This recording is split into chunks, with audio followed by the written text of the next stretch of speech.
देते हैं। ये दोस्तों आज का पहला क्वेश्चन है हमारा कि सल्फर परमाणु के बाह्यतम कक्षा में इलेक्ट्रॉनों की संख्या कितनी होती है। सल्फर परमाणु के बाह्यतम कक्षा में इलेक्ट्रॉनों की संख्या कितनी होती है। चार ऑप्शन मिला है। पहला ऑप्शन में दिया गया 4, ऑप्शन बी में दिया गया है 5, ऑप्शन सी में दिया गया है 6 और ऑप्शन डी में दिया गया है 7। तो आप सभी को मालूम होगा कि हमारे वीडियो सीरीज का पहला क्वेश्चन का जवाब आप सभी को वीडियो के नीचे जाकर इसका कमेंट बॉक्स में सही जवाब लिखना होता है। तो क्वेश्चन नंबर 1 का क्या सही जवाब होगा, आप जल्दी से वीडियो के नीचे चले जाइए और कमेंट बॉक्स में इसका सही जवाब लिख सकते हैं। तो चलिए हम आप सभी को अगला क्वेश्चन को दिखा देते हैं। हे दोस्तों, पहला क्वेश्चन आप सभी मोबाइल स्क्रीन पर देख पा रहे हैं। पहला क्वेश्चन दिया गया है कि कौन सा अभिलक्षण वंशागत नहीं है। 4 लक्षण का नाम दिया गया है और आपसे बता दें क्वेश्चन नंबर 1 का राइट आंसर हमारा ऑप्शन बी हो जाएगा, क्योंकि चमड़ी का जो रंग है वह अभिलक्षण एक प्रकार का वंशागत नहीं है। तो क्वेश्चन का राइट आंसर हमारा ऑप्शन बी हो जाएगा। उसके बाद में आप सभी क्वेश्चन नंबर 2 को देख पा रहे हैं। क्वेश्चन नंबर 2 भी काफ़ी सिंपल और मैट्रिक एग्जाम में बहुत बार पूछा जाता है कि शुद्ध जल का पीएच मान क्या होता है। दोस्तों आपसे बता दें कि शुद्ध जल का जो पीएच मान होता है वो ऑप्शन बी हो जाएगा, यानी 7 हो जाएगा। देखिए HP सुरेश नामक वैज्ञानिक ने पीएच स्केल का आविष्कार किए थे, जिस पर 1 से लेकर 14 तक अंक अंकित रहता है। किसी विलयन का पीएच मान 1 से लेकर 7 तक के बीच में होता है तो वो अम्लीय होता है, 7 से लेकर 14 के बीच में होता है तो वो क्षारीय होता है, और 7 रहता है तो उस विलयन का जो पीएच मान होता है वो उदासीन होता है। ये दोस्तों क्वेश्चन नंबर 3 को देख पा रहे हैं। क्वेश्चन नंबर 3 दिया गया है कि कौन सा कार्बन यौगिक सबसे अधिक अभिक्रियाशील होता है। कौन ऐसा कार्बन यौगिक है जो सबसे ज़्यादा अभिक्रियाशील होता है। तो क्वेश्चन नंबर 3 का राइट आंसर हमारा ऑप्शन सी हो जाएगा, C2H4 एक ऐसा कार्बन यौगिक है जो सबसे ज़्यादा अभिक्रियाशील होता है, यानी क्वेश्चन का राइट आंसर ऑप्शन सी हो जाएगा। उसके बाद में आज सभी क्वेश्चन नंबर 4 को देख पा रहे हैं। क्वेश्चन नंबर 4 दिया गया है कि हाइड्रोजन की 2 परमाणुओं के बीच कितने आबंध बनते हैं। हाइड्रोजन की 2 परमाणुओं के बीच कितने आबंध बनते हैं। क्वेश्चन का राइट आंसर ऑप्शन बी हो जाएगा, क्योंकि हाइड्रोजन परमाणुओं के जो बीच अगर बंधन की बात करें तो 2 बंधन होते हैं, यानी क्वेश्चन का राइट आंसर ऑप्शन बी हो जाएगा। उसके बाद में क्वेश्चन नंबर 5 दिया गया है कि विद्युत शक्ति का व्यापारिक मात्रक क्या होता है। दोस्तों आपसे बता दें विद्युत शक्ति का जो व्यापारिक मात्रक होता है वो यूनिट होता है, यानी क्वेश्चन का राइट आंसर ऑप्शन सी हो जाएगा। उसके बाद में आज सभी क्वेश्चन नंबर 6 को देख पा रहे हैं। क्वेश्चन नंबर 6 दिया गया है कि कार्बोहाइड्रेट, प्रोटीन तथा वसा के पूर्ण पाचन का स्थल निम्नलिखित में से कौन सा है। 4 ऑप्शन दिया जा चुका है और आपसे बता दें क्वेश्चन नंबर 6 का राइट आंसर हमारा ऑप्शन सी हो जाएगा, छोटी आंत, या उसे हम क्षुद्रांत भी कहते हैं। ठीक है, यानी क्वेश्चन का राइट आंसर ऑप्शन सी हो जाएगा। उसके बाद में आज सभी क्वेश्चन नंबर 7 को देख पा रहे हैं। क्वेश्चन नंबर 7 दिया गया है कि हमारे शरीर में कौन सा हार्मोन कार्बोहाइड्रेट, प्रोटीन तथा वसा के उपापचय का नियंत्रित करता है। 4 ऑप्शन दिया गया है। क्वेश्चन नंबर 7 का राइट आंसर हमारा ऑप्शन ए हो जाएगा, यानी इंसुलिन हार्मोन। उसके बाद में आज सभी क्वेश्चन नंबर 8 को देख पा रहे हैं। क्वेश्चन नंबर 8 दिया गया है कि किसी विद्युत धारावाही चालक तार द्वारा उत्पन्न चुंबकीय क्षेत्र की दिशा निर्धारित करने के लिए निम्नलिखित में से कौन सा सहायक होता है। तो क्वेश्चन का जो राइट आंसर होगा वह होगा आपका ऑप्शन ए, बी, सी, इनमें से सभी। देखिए क्या होगा कि दक्षिण हस्त अंगूठा का नियम भी, फ्लेमिंग का बाम हस्त नियम भी और फ्लेमिंग का दक्षिण हस्त नियम भी, ये तीनों नियम कार्य करेगा, यानी क्वेश्चन का जो राइट आंसर होगा हमारा ऑप्शन डी हो जाएगा, इनमें से सभी। उसके बाद में आज सभी क्वेश्चन नंबर 9 को देख पा रहे हैं। ग्लूकोज का विखंडन पाइरुवेट में होता है, यह प्रक्रम संपन्न होता है। ग्लूकोज का जो विखंडन होता है वो पाइरुवेट में होता है, और यह जो प्रक्रम संपन्न होता है वो कहाँ पे होता है। तो आपसे बता दें क्वेश्चन का राइट आंसर सी हो जाएगा, ये जो क्रिया होती है वो कोशिका द्रव में होती है, यानी आपका ऑप्शन सी बिल्कुल सही जवाब है। उसके बाद में आज सभी क्वेश्चन नंबर 10 को देख पा रहे हैं। क्वेश्चन नंबर 10 दिया गया है कि किसी प्रोटीन का निम्नलिखित में से कौन सा गुण किसी चुंबकीय क्षेत्र में मुक्त गति करते समय परिवर्तित नहीं हो सकता है। क्वेश्चन का राइट आंसर ऑप्शन सी हो जाएगा, यानी संवेग। उसके बाद में आज सभी क्वेश्चन नंबर 11 को देख पा रहे हैं। क्वेश्चन नंबर 11 दिया गया है कि एक प्रारूपी और सौर सेल कितना विद्युत विभवांतर के विकसित कार्य करता है। देखिए एक प्रारूपी सौर सेल जो होता है वो कितना विभवांतर के बीच कार्य करता है, तो वह होगा 0.5 से लेकर 1.0 विभवांतर तक। ठीक है, यानी आपका ऑप्शन ए बिल्कुल सही जवाब है। अगला क्वेश्चन है क्वेश्चन नंबर 12 कि कर्नाटक में जल संग्रहण स्थान को कहा जाता है। कर्नाटक में जल संग्रहण स्थान को क्या कहा जाता है। तो क्वेश्चन नंबर 12 का राइट आंसर ऑप्शन बी हो जाएगा, यानी सुरंगम कहा जाता है। उसके बाद में आज सभी क्वेश्चन नंबर 13 को देख पा रहे हैं। एक कूलाम विद्युत आवेश कितने इलेक्ट्रॉनों में समाये आवेश की तुल्य होता है। क्वेश्चन नंबर 13 का राइट आंसर ऑप्शन डी हो जाएगा 1.6 गुने 10⁻⁻19। क्वेश्चन का बिल्कुल सही जवाब है। उसके बाद में कुछ नंबर 14 दिया गया है, निम्नलिखित में से कौन सा असंतृप्त हाइड्रोकार्बन है। पहला से मिला है मीथेन, इथेन, इथीन, इनमें से सभी। आपसे बता दें क्वेश्चन नंबर 14 का राइट आंसर हमारा ऑप्शन सी हो जाएगा। एथीन जो है एक प्रकार का असंतृप्त हाइड्रोकार्बन है। उसके बाद में कुछ नंबर 15 दिया गया है, एल्कोहल में उबली पत्ती पर आयोडीन विलयन के कुछ बूंद डालने पर पत्ती का रंग कैसा हो जाता है। दोस्तों आपसे बता दें कि एल्कोहल में उबली पत्ती पर आयोडीन विलयन का कुछ बूंद जब डालेंगे ना, तो जो पत्ती का जो रंग हो जाता है वह हो जाता है नीला, यानी क्वेश्चन का राइट आंसर ऑप्शन बी हो जाएगा नीला।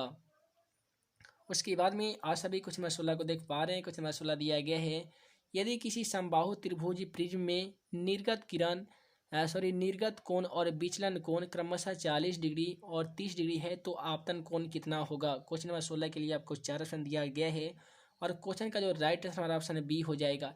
देखिए बी कैसे होगा, तो 50 और 5 4 कितना होता है, 90 होता है, 9 यानी कितना दोस्तों होता है, ये आपतन कोण और परावर्तन कोण आपस में बराबर होता है। तो क्वेश्चन का राइट आंसर ऑप्शन बी हो जाएगा, यानी 50 डिग्री।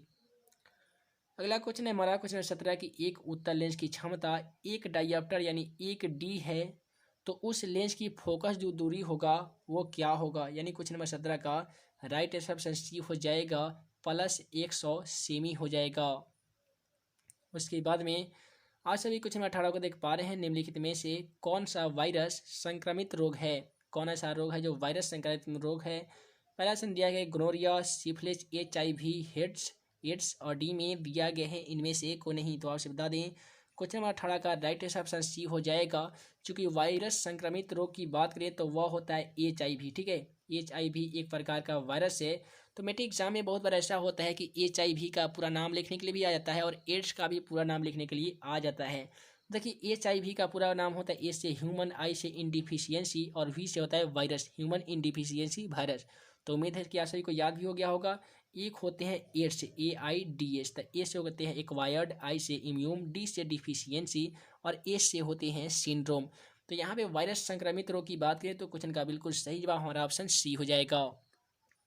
उसके बाद में आज सभी क्वेश्चन नंबर 19 को देख पा रहे हैं। क्वेश्चन नंबर 19 दिया गया है कि पराग नालिका का बीजांड की ओर वृद्धि करना किस प्रकार के अनुवर्तन से संबंधित है। क्वेश्चन का राइट आंसर ऑप्शन डी हो जाएगा, यानी रसायनानुवर्तन से संबंधित है। उसके बाद में आज सभी क्वेश्चन नंबर 20 को देख पा रहे हैं। क्वेश्चन नंबर 20 दिया गया है, एड्रीनलिन हार्मोन स्रावित होता है। एड्रीनलिन जो हार्मोन होता है वो कहाँ से स्रावित होता है। क्वेश्चन नंबर 20 का राइट आंसर ऑप्शन डी हो जाएगा, यानी अधिवृक्क ग्रंथि से स्रावित होता है एड्रीनलिन हार्मोन। उसके बाद में कुछ में 21 आज सभी मोबाइल स्क्रीन पा रहे हैं। कुछ में 21 दिया गया है कि एसिटिक अम्ल का तनु विलयन के बारे में कौन सा अवलोकन सत्य है। क्वेश्चन का सही जवाब हमारा ऑप्शन ए हो जाएगा, यह सिरका की गंध देता है, ठीक है। एसिटिक अम्ल जो होता है वो एक प्रकार का सिरका का गंध देता है। ऐसे मैट्रिक एग्जाम में ऐसे भी क्वेश्चन पूछा जाएगा कि सिरका में कौन सा अम्ल पाया जाता है। क्वेश्चन का सही जवाब लिखेंगे आप एसिटिक अम्ल। उसके बाद में आज सभी क्वेश्चन नंबर 22 को देख पा रहे हैं। क्वेश्चन नंबर 22 दिया गया है कि जब लिटमस पत्र ना तो अम्लीय होता है ना ही क्षारीय होता है, तब इस विलयन का जो रंग होता है वो कैसा हो जाता है। तो क्वेश्चन नंबर 22 के लिए 4 ऑप्शन दिया गया है और क्वेश्चन का राइट आंसर ऑप्शन सी हो जाएगा, यानी बैगनी हो जाता है। उसके बाद में अगला सवाल है हमारा क्वेश्चन नंबर 23 कि श्वसन के अंतिम उत्पाद क्या है। श्वसन के अंतिम जो उत्पाद होते हैं वो क्या होते हैं। क्वेश्चन नंबर 23 का राइट आंसर ऑप्शन डी हो जाएगा, यानी CO2 यानी कार्बन डाइऑक्साइड, H2O यानी जल और ऊर्जा होती है। यानी आपका ऑप्शन जो डी है वो बिल्कुल सही जवाब है। उसके बाद में क्वेश्चन नंबर 24 दिया गया है कि निम्नलिखित में प्रकाश के रंगों में किस रंग का अपवर्तनांक सबसे अधिक होता है। प्रकाश के वर्णों की जो संख्या होती है, रंगों की जो संख्या होती है वो 7 होती है। इसमें से कौन ऐसा रंग है जिसका जो अपवर्तनांक होता है वो काफ़ी ही अधिक होता है। तो क्वेश्चन नंबर 24 का राइट ऑप्शन डी हो जाएगा, यानी बैगनी वर्ण का जो अपवर्तनांक होता है यानी विचलन वो सबसे अधिक होता है। क्वेश्चन नंबर 25 आप सभी मोबाइल स्क्रीन में देख पा रहे हैं। क्वेश्चन नंबर 25 दिया गया है कि निम्नलिखित में से कौन अधातु है। दोस्तों आपसे बता दें, यहाँ पे 4 ऑप्शन मौजूद है, कार्बन, सोडियम, एल्युमिनियम, कैल्शियम। इसमें कार्बन एक ऐसा है जो एक प्रकार का अधातु है। तो चलिए हम आप सभी को अगला क्वेश्चन को दिखा देते हैं। ये दोस्तों क्वेश्चन नंबर 6 दिया गया है कि ग्लूकोज के एक अणु में ऑक्सीजन में के कितने परमाणु होते हैं। देखिए ग्लूकोज का फॉर्मूला क्या होता है, C6H12O6। ये होता है ग्लूकोज का अणुसूत्र।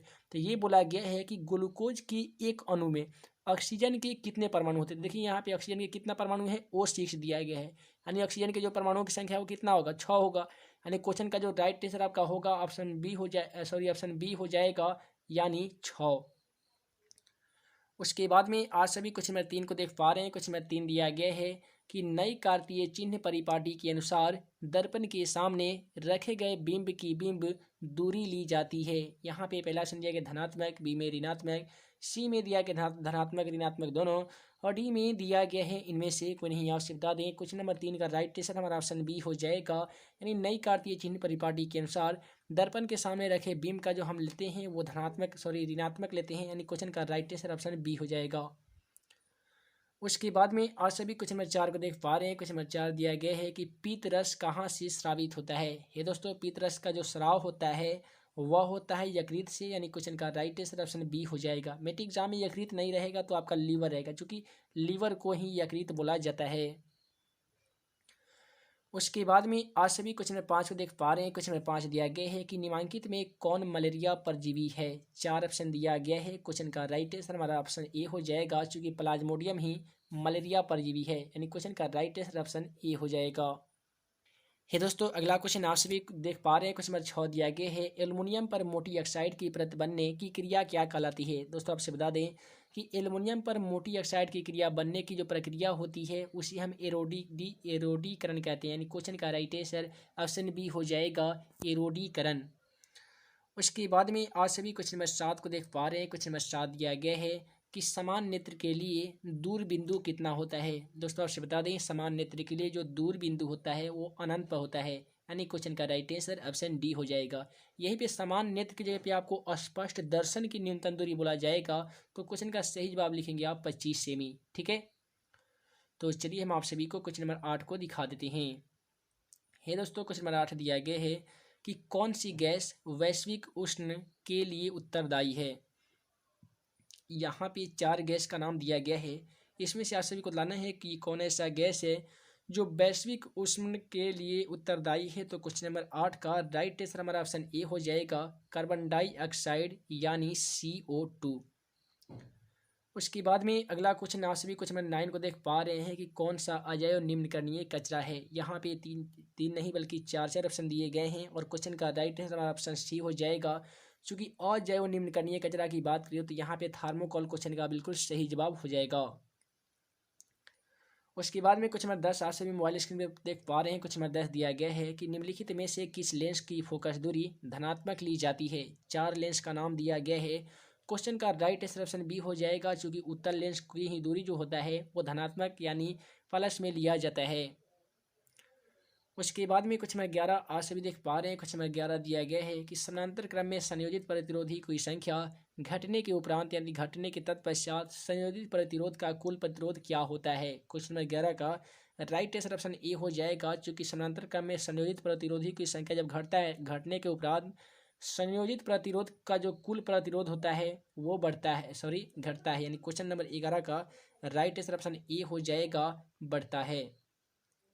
उसके बाद में आज सभी क्वेश्चन नंबर 12 को देख पा रहे हैं। क्वेश्चन नंबर 12 दिया गया है कि कवक में पोषण की कौन सी विधि पाई जाती है। दोस्तों आपसे बता दें कि कवक में जो पोषण की विधि पाई जाती है ना, यहाँ पे 4 पोषण का विधि दिया गया। ठीक है, पहला ऑप्शन मिला है मृतजीवी पोषी, संभोजी, सी में स्वपोषी, और डी में दिया गया है इनमें से कोई नहीं। तो आपसे बता दें क्वेश्चन नंबर 12 का राइट आंसर ऑप्शन ए हो जाएगा, मृतजीवी। दोस्तों मृतजीवी कहते किसको हैं, तो पोषण का वह प्रकार जिसमें जीव अपना भोजन किसी मृत शरीर से प्राप्त करते हैं। ठीक है, वैसे पोषण को क्या कहते हैं, मृतजीवी पोषण कहते हैं। तो ये जो कवक है, कवक एक प्रकार का मृतजीवी पोषण करता है। तो क्वेश्चन का राइट आंसर ऑप्शन ये हो जाएगा। उसके बाद में यहाँ पे कुछ नंबर 13 है कि निम्नलिखित में से कौन सा पद विद्युत परिपथ में विद्युत शक्ति को निरूपित नहीं करता है। क्वेश्चन नंबर 13 के लिए 4 ऑप्शन दिया गया है। क्वेश्चन का राइट आंसर ऑप्शन ए में मौजूद है, चूंकि I² R एक ऐसा पद है जो परिपथ में विद्युत धारा की शक्ति को निरूपित नहीं करता है। उसके बाद में आज सभी क्वेश्चन नंबर 14 को देख पा रहे हैं। क्वेश्चन नंबर 14 दिया गया है कि निम्नलिखित में से कौन सा अंग संवेदग्राही नहीं है। कौन ऐसा अंग है जो संवेदीग्राही नहीं है। क्वेश्चन नंबर 14 के लिए भी आपको मिलते हैं 4 ऑप्शन, और सबसे बता दें क्वेश्चन नंबर 14 का राइट आंसर ऑप्शन डी हो जाएगा, चूंकि दिमाग एक ऐसा अंग है जो संवेदीग्राही नहीं है। यानी क्वेश्चन का राइट आंसर ऑप्शन डी हो जाएगा, दिमाग। उसके बाद में आप सभी क्वेश्चन नंबर 15 को देख पा रहे हैं। क्वेश्चन नंबर 15 दिया गया है कि किस दर्पण का उपयोग सामान्यतः वाहनों के पश्च दृश्य दर्पणों के रूप में किया जाता है। इसके लिए भी मिलती है आपको 4 ऑप्शन। पहला ऑप्शन दिया गया है कि समतल दर्पण, अवतल दर्पण, उत्तल दर्पण, और डी में दिया गया है इनमें से कोई नहीं। तो आपसे बता दें क्वेश्चन नंबर 15 का राइट आंसर ऑप्शन सी हो जाएगा, क्योंकि उत्तल दर्पण का जो भी उपयोग किया जाता है ना, वो वाहनों के पश्च दृश्य देखने के लिए किया जाता है। जिसके कारण क्या होता है कि उत्तल दर्पण का दृष्टि क्षेत्र जो होता है वो काफ़ी ही विशाल होता है, जिस कारण बड़े बड़े वस्तुओं का प्रतिबिंब उत्तल दर्पण में बन पाता है और ड्राइवर आसानी तरीके से उस प्रतिबिंब उसको देख पाता है उत्तल दर्पण में। यही कारण है कि उत्तल दर्पण का जो प्रयोग किया जाता है वो सामान्यतः वाहनों के पश्च दृश्य देखने में किया जाता है। उसके बाद में आज सभी क्वेश्चन नंबर 16 को देख पा रहे हैं। क्वेश्चन नंबर 16 दिया गया है कि किस रंग का तरंगदैर्घ्य सबसे बड़ा होता है। आज सभी को मालूम होगा कि सूर्य के प्रकाश में 7 वर्ण होते हैं, यानी 7 रंग होती हैं, ठीक है। जिसमें सबसे ऊपर क्या होता है दोस्तों, लाल रंग होता है, और सबसे नीचा जो होता है वो बैगनी वर्ण होता है। तो यहाँ पे आपके मीट्रिक एग्जाम में क्वेश्चन इस प्रकार से पूछे जाते हैं कि किस रंग का तरंगदैर्घ्य जो होता है वो सबसे बड़ा होता है या सबसे अधिक होता है। तो वैसे परिस्थिति में क्वेश्चन का राइट आंसर हमारा ऑप्शन ए होता है, यानी लाल एक ऐसा वर्ण है जिसका तरंगदैर्घ्य जो होता है वो काफ़ी ही बड़ा, काफ़ी ही अधिक होता है। आपके मेट्रिक एग्जाम में पूछे जाएंगे कि प्रतिरोध सबसे बड़ा होता है तो लाल वर्ण, किस वर्ण का तरंगदैर्घ्य सबसे कम होता है, तो वैसे परिस्थिति में बैगनी मारिएगा। उसके बाद में क्वेश्चन पूछा जाएगा कि किस वर्ण का विचलन सबसे अधिक होता है, तो वैसे परिस्थिति में क्वेश्चन का सही जवाब बैगनी हो जाएगा। और किस वर्ण का विचलन सबसे कम होता है, तो वैसे परिस्थिति में क्वेश्चन का सही जवाब क्या होगा दोस्तों, लाल हो जाएगा। उसके बाद में आज सभी यहाँ पे क्वेश्चन नंबर 17 को देख पा रहे हैं। क्वेश्चन नंबर 17 दिया गया है कि समजात अंगों का उदाहरण दें। दोस्तों आपसे बता दें समजात अंग किसे कहते हैं। तो मान लेते हैं कि कोई भी ऐसा अंग होता है जिसे कार्य बनावट और कार्य दोनों एक ही समान होते हैं ना, उससे वैसे अंग को हम समजात अंग कहते हैं। यानी क्वेश्चन का राइट आंसर ऑप्शन ए हो जाएगा, हमारा हाथ तथा कुत्ते के अग्रपाद। हमारा हाथ का मतलब हमारा अपना हाथ, और कुत्ते के अग्रपाद का मतलब, अग्र का मतलब होता है आगे, और पाद का मतलब एक संस्कृत वर्ड है जिसका मतलब होता है पैर। यानी कुत्ते के आगे वाला पैर और आदमी का जो हाथ होता है इस समजात अंग का उदाहरण होता है। यानी क्वेश्चन का राइट आंसर ऑप्शन ए हो जाएगा, हमारा हाथ और कुत्ते के अग्रपाद। उसके बाद में आज सभी कुछ 18 को देख पा रहे हैं कि निम्नलिखित में से उत्तम ऊर्जा का स्रोत कौन सा है। 4 ऊर्जा के स्रोतों का नाम दिया गया है, लेकिन सबसे उत्तम ऊर्जा पूछा गया, ठीक है। तो वैसे परिस्थिति में क्वेश्चन का बिल्कुल सही जवाब हमारा ऑप्शन ए हो जाएगा, यानी कोयला जो है उस ऊर्जा का सबसे उत्तम स्रोत है। क्वेश्चन 18 का राइट आंसर ऑप्शन ए हो जाएगा। उसके बाद में कितने स्टूडेंट को लगता है कि क्वेश्चन 18 का राइट आंसर ऑप्शन डी हो जाएगा, आप हमें कमेंट के द्वारा बता सकते हैं। ये दोस्तों क्वेश्चन हमारा इस दिया गया है कि कौन अंतःस्रावी और बाह्यस्रावी ग्रंथि जैसा कार्य नहीं करता है। यानी कौन ऐसा ग्रंथि है जो अंतःस्रावी और बाह्यस्रावी का भी कार्य जो करता है वो कौन सा ग्रंथि है। तो क्वेश्चन हमारा इसका राइट आंसर ऑप्शन सी हो जाएगा, अंडाशय एक ऐसा ग्रंथि है जो अंतःस्रावी और बाह्यस्रावी दोनों ग्रंथि के काम करता है। उसके बाद में आज सभी क्वेश्चन नंबर 20 को देख पा रहे हैं। क्वेश्चन नंबर 20 दिया गया है कि फ्लेमिंग के वाम हस्त नियम में बाएं हाथ की तर्जनी संकेत करती है। दोस्तों आपसे बता दें कि फ्लेमिंग के वाम हस्त नियम में बाएं हाथ की जो तर्जनी संकेत करती है ना, वो चुंबकीय क्षेत्र की दिशा को संकेत करती है। यानी क्वेश्चन नंबर 20 का राइट आंसर ऑप्शन बी हो जाएगा। उसके बाद में आज सभी क्वेश्चन नंबर 21 को देख पा रहे हैं कि निम्नलिखित में से कौन गंगा प्रदूषण के लिए उत्तरदायी नहीं है। पहला से मिला है गंगा में मछली पालना, गंगा में कपड़ों की सफाई करना, सी में दिया गंगा में अजले शव को बहाना, और डी में दिया गया है कि गंगा में रासायनिक अवशिष्ट को उत्सर्जन करना। आपसे बता दें कि जो 3 ऑप्शन दिया गया ये बिल्कुल सही है, क्योंकि गंगा में प्रदूषण होने का जो कारण है ना, वो गंगा में कपड़ों का धोना, गंगा में अजले शव को बहाना, गंगा में रासायनिक अवशिष्ट का उत्सर्जन करना, ये बिल्कुल सही है। लेकिन जो ऑप्शन ए में दिया गया गंगा में मछली पालना, तो आप सभी को भी लग रहा होगा ना कि चूंकि गंगा में मछली पालेंगे तो उससे गंगा जल प्रदूषण तो होगा नहीं, यानी क्वेश्चन का राइट ऑप्शन ए हो जाएगा। उसके बाद में आज सभी क्वेश्चन 22 को देख पा रहे हैं। क्वेश्चन 22 दिया गया है कि पुष्प का नर जननांग क्या कहलाता है। क्वेश्चन 22 है कि पुष्प का नर जनन जो अंग होता है वो क्या कहलाता है। तो क्वेश्चन 22 का राइट आंसर ऑप्शन ए हो जाएगा, यानी पुंकेसर। आपसे बता दें अगर नर जनन अंग की बात करें तो पुंकेसर होगा, और स्त्री अगर स्त्री केसर स्त्री जनन अंग पूछेगा तो वहाँ पे स्त्री केसर हो जाएगा। उसके बाद में आज सभी कुछ में तेज को देख पा रहे हैं। कुछ में तेज दिया गया है कि किस लेंस का उपयोग कर दिग दृष्टि दोष को संशोधित किया जा सकता है। यानी दिग दृष्टि दोष का सीधे भाषा में हम इसे बोल सकते हैं कि दिग दृष्टि दोष का उपचार किस लेंस के द्वारा किया जा सकता है। तो क्वेश्चन में तेज का जो राइट आंसर हमारा ऑप्शन बी हो जाएगा, उत्तर लेंस का प्रयोग दिग दृष्टि दोष को संशोधित करने में किया जाता है। उसके बाद में आज सभी कुछ मैं 24 को देख पा रहे हैं। विरंजक चूर्ण का रासायनिक सूत्र क्या होता है। दोस्तों आपसे बता दें कि विरंजक चूर्ण का जो रासायनिक सूत्र होता है वो CaOCl2 होता है, ठीक है। या इस तरीके से आप लिख सकते हैं CaOCl इंटू Cl, ठीक है, वही बात हुआ CaOCl2 या CaOCl इंटू Cl। उसके बाद में आज सभी क्वेश्चन में 25 को देख पा रहे हैं कि कौन सा पदार्थ लाल लिटमस पद को नीला कर देता है। दोस्तों आपसे बता दें कि एक क्षार ऐसा पदार्थ है, क्षार जो लाल लिटमस पद को नीला कर देता है और नीले लिटमस पद को लाल करता है अम्ल। यानी क्वेश्चन नंबर 25 का राइट आंसर हमारा ऑप्शन सी हो जाएगा। कौन सा पदार्थ लाल लिटमस पद को नीला करता है, तो क्षार। और यही क्वेश्चन आपको थोड़ा सा घुमा के बोल दिया जाएगा कौन सा पदार्थ नीले लिटमस पद को लाल कर देता है, तो ऐसे परिस्थिति में क्वेश्चन का राइट आंसर अम्ल हो जाएगा। तो चलिए हम आप सभी को हे दोस्तों तो इस वीडियो में इतना ही। उम्मीद करता हूँ कि आप सभी को वीडियो पसंद आया होगा। पसंद आया हो तो वीडियो को लाइक करें, अपने दोस्तों में शेयर करें। ऐसे